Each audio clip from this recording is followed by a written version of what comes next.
Datang ke sini ibu-ibu, dia cerita waktu di Jakarta, bukan di Bandung ya. Ada seorang ibu nggak punya uang yang di rumah sakit Cipto, Pak Amro dan Eril di parkiran. Singkat cerita, Eril akhirnya membantu uang yang ada di badannya. Ibu cerita dikasih Eril 650.000 untuk membiayai pendaftaran di sana. Sambil bilang itu kalau ada apa-apa hubungi saya, ini nomornya Eril, anak baru, saya hubungi sebenarnya anti Eril. Dan seminggu kemudian ternyata anak si ibu itu meninggal. Ya. Si ibu itu posting di Facebooknya butuh ambulan karena kalau dari Jakarta ke Jawa Tengah butuh 6 juta kira-kira begitu. Eril lagi yang menghubungi si ibu itu, kata ibu tadi ya, menghubungi saya sambil bilang ibu tunggu aja, saya carikan ambulannya kira-kira begitu. Belum 30 menit kata si ibu itu ambulan itu datang, ibu itu bisa memakamkan anaknya dari Jakarta ke Jawa. Nah, pas di TV saya baru tahu ternyata si anak itu yang ada di TV kira-kira. Nah, gubernur. Ada cerita lain, dari suatu hari mukanya bengak-bengak bu. Terus saya ngakunya jatuh, tapi malam harinya ngaku ke ibunya bahwa dia kena pukul karena nyelamatin supir Grab yang lagi dikeroyok di jalan gitu. Jadi, saya membayangkan ya, si Eril terlewat, saya begitu bukan. Kalau biasa yang makan karena keren-keren, gitu lah, batu pertolongan bukan saya. Gitu ya. Itu semua orang berpikir sama, jadi pertolongan dan kita empatinya makin turun.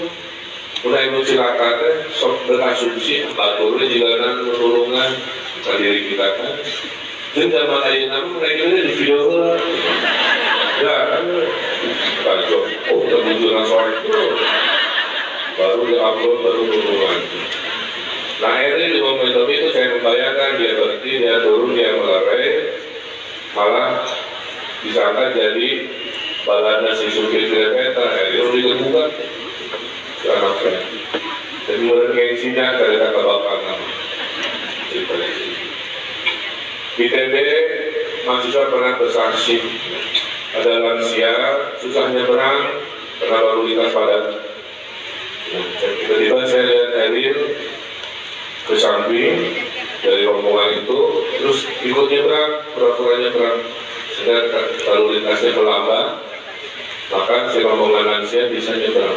Saya balik lagi ya.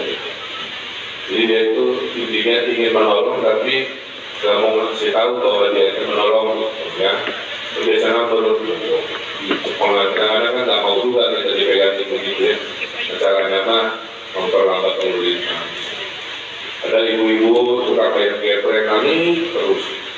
Sekarang ada yang kunaon nangis ini si budak dia. Dan dulu datang ke Jawa Barat makan ayam geprek, kembalian 50.000 nggak diambil, dia bilang 2.000 aja. Nah jadi dengan hal sesederhana itu ya kalikan macam-macam lah, nggak bisa saya sebutkan satu-satu. Mungkin itulah ya kenapa Allah dia akan di hari wafatnya. Jadi pelajaran kalau ditanya Pak Gubernur apa amalan Eril, satu ahli minta maaf. Dia kalau ngasih sedekah ke gelandangan bu, dia kabur dulu, ya, itu. Bisa tersinggung ya dikasih. Ya. Kedua ahli sedekah tadi, sedekah waktu, sedekah harta, makanya bu bersedekah itu jangan nunggu kaya. Jangan nunggu berpuasa, jangan nunggu tua. Dimanapun kita bisa bersedekah. Di dalam sedekah itu ada doa dari orang yang disedekahi. Kalau cara kita memberinya dengan ikhlas, kalau kita melakukannya juga dengan kemuliaan. Dan terakhir, itu ahli terima kasih seperti kesatpam tadinya. Jadi itulah hikmah. Dalam cerita ini, ya, paling hanya beberapa saat waktu lalu, di hadapan Bapak Ibu, kalau bertanya, Pak Bu, apa hikmahnya? Satu, buat kami yang ditinggalkan, hikmahnya kami imannya menjadi lebih teguh, meyakini hidup kita ini hanya sementara, semua dari kita akan hal yang sama, ya, kecuali dengan keimanan kita paham bahwa hidup ini hanya sementara. Ya. Yang kedua, tidak semua logika manusia sama dengan ketetapan Allah, ya kan? Makanya jangan selalu menganggap rumah-urang ada takdir-takdir Allah. Ya. Allah kalau memberikan pengabulan tidak selalu pokok, karena Allah tahu kalau dikasih pokok mungkin kita kurang bisa mengendalikan, memanage rezeki itu. Karena saya juga berdoanya begitu, ya Allah, kalau tidak ditemukan di H+1 gitu ya, tapi Allah kasihnya di H14 gitu. Ternyata itu hikmahnya saya pelajari, karena Allah memberikan saya menemukan dari 14 hari supaya makin banyak orang yang tersentuh jiwanya untuk belajar hikmah, betul? Dengan 14 hari itu hasilnya. Karena iring-iringan yang jutaan itu, ribuan itu, dalam hidup saya hanya dua. Kalau saya nemenin Presiden Pak Jokowi, kiri kanannya warga menunggu, kedua pada saat dalam hidup saya. Setelah itu saya tidak pernah melihat ada iring-iringan kiri kanan sedemikian. Nah, itu hikmah kami berdua tentang keikhlasan. Jadi kira kami tidak sering nangis, kami nangis juga, cuma tidak diperlihatkan. Jadi itu ya, jam 11 saatnya nangis ini, gitu, jam 2. Sekarang dulu ya, dekat subuh, pencitraan lagi, berturut tegar, hati mah dapat. Kata siapa paling banyak nangis? Ada laki mah, maaf nih. Ayah emang menjerit itu, cuma jeritnya saya tidak keluarkan suara. Kalau saya keluarkan jeritan hati saya, Bu. Jawa Barat ada bukan. Jadi jeritan saya ada di relung hati saya sekeras-keras. Beda sama perempuan. Nah itu hikmahnya bagi kami, keikhlasan keimanan. Dan bagi Bapak Ibu mudah-mudahan anak-anaknya juga mengikuti ya, ahli sedekahnya, ahli minta maafnya, ahli terima kasihnya. Nah terakhir, boleh percaya, boleh tidak, saya juga tidak tahu. Kami mengangkat anak si Arka tadi tahun 2020. Arka itu lahirnya Februari 2020, Covid datang bulan Maret awal yang di Depok. Kami tidak memilih Arka saat itu karena kita pengennya perempuan. Jadi waktu ke panti, kita ke zona perempuan, lalu lucu gitu. Lagi milih-milih, ternyata harus ada chemistry. Tiba-tiba ada bayi lucu Bu di kakiku dari zona laki-laki, merangkak sendiri gitu. Tuh dia, itu ada juga dibolehkan di mobil gitu. Kan jadi terganggu konsentrasi, yang tadinya mau pilih di zona kiri, jadi kita butuh oke gitu ya.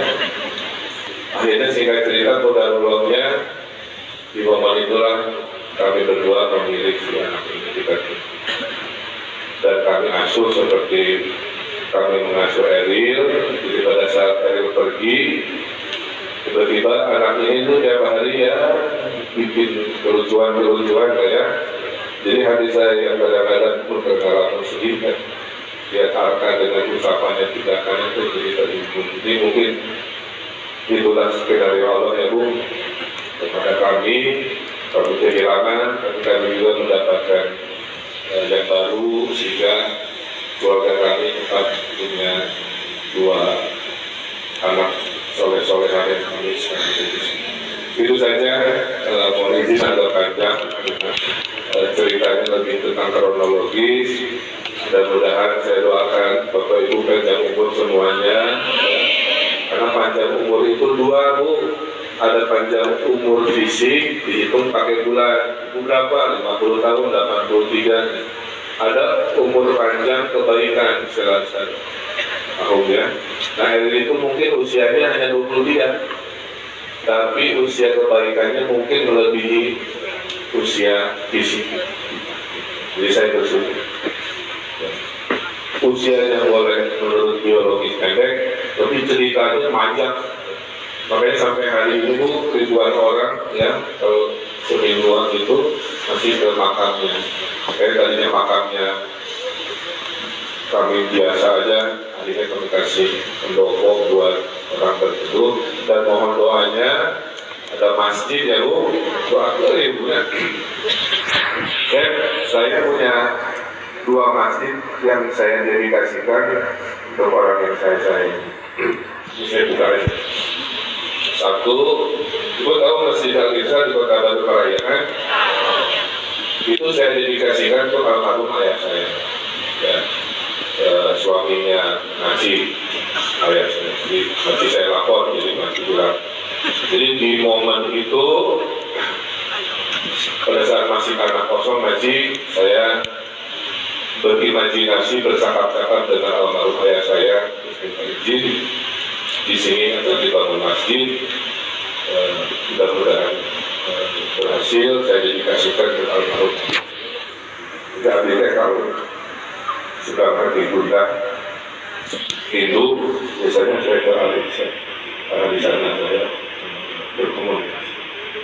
Sudah selesai ya Bu, dan alhamdulillah ramai, makmur, dapat penghargaan macam-macam. Nah satu lagi itu mau buat almarhum ayah. Saya kenal atas namanya Al-Mumtaz ya. Al-Mumtaz baru beres sebagian, mudah-mudahan kalau ada rezekinya dan saya yakin membangun masjidnya pasti jadi ya. Insya Allah doakan masjidnya berhasil dan